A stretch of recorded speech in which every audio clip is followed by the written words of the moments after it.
Meus prezados irmãos, meus amigos, continuamos nossa meditação em Mateus 20, de 1 a 16, a parábola dos trabalhadores na vinha. Nosso tema é as 5 saídas de Deus em busca da humanidade perdida. Já vimos a primeira e a segunda, concluímos em alguns vídeos. E agora vamos para a terceira saída, que é a hora sexta.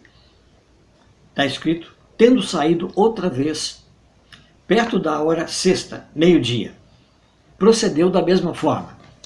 Ou seja, vamos notar que aqui, nessa terceira saída, ao meio-dia, não é mencionado nem pagamento, né? E como na primeira e na segunda, e também não é mencionada a vinha. Portanto, é uma nova revelação de Deus.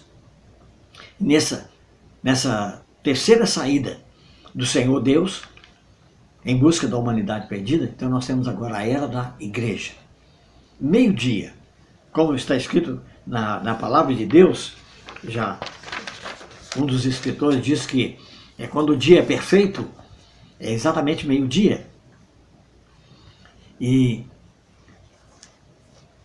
vimos que das 6 horas da tarde até as 6 horas da manhã foi um período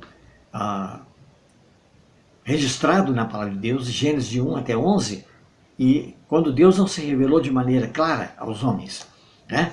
Tem a dispensação da inocência, com Adão e Eva, depois a dispensação da consciência, com Caim e Abel, e a dispensação do governo humano com Noé. Depois então veio a primeira saída, né, com Abraão, e a segunda, na época de Salomão, com os gentios. E quando a palavra de Deus chega nesse ponto, né, nós temos que lembrar que de Adão até Abraão passaram-se 2000 anos, registrados no capítulo de 1 a 11 de Gênesis. Então, muito comprimido, muito resumido, porque o coração de Deus, o propósito de Deus não estava naquele período, mas exatamente daquilo que vai de Gênesis capítulo 11, parte do capítulo 11 até Malaquias, para tratar com o seu povo de Israel. Aquele povo foi preparado para trazer o Messias, o Salvador. Muito bem. Então, de Adão até Abraão foram 2000 anos. Depois de Abraão até Salomão, 1000 anos. E de Salomão até o nascimento de Jesus, mais 1000 anos. Então, chegamos a 4000 anos. Né? E agora, então, nessa terceira saída do Senhor em busca da humanidade perdida, aconteceu ao meio-dia. E a Bíblia chama esse período de dia perfeito, quando o sol alcança o seu clímax, o seu ápice. Isso significa que a revelação de Deus ao homem perdido foi completa. Havendo Deus outrora falado muitas vezes e de muitas maneiras aos pais pelos profetas, nesses últimos dias nos falou ou, de acordo com o original, no Filho, a quem constituiu herdeiro de todas as coisas, pelo qual também fez as eras. Hebreus, capítulo 1, verso 1 e 2. E Paulo continua dizendo que Cristo é o resplendor da glória e a expressão exata do seu ser.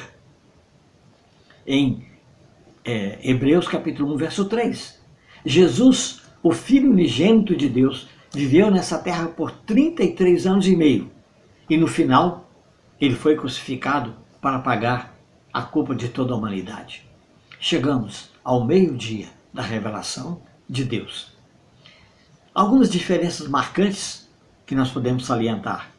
E na primeira saída do Senhor Deus, Abraão e os seus descendentes foram chamados.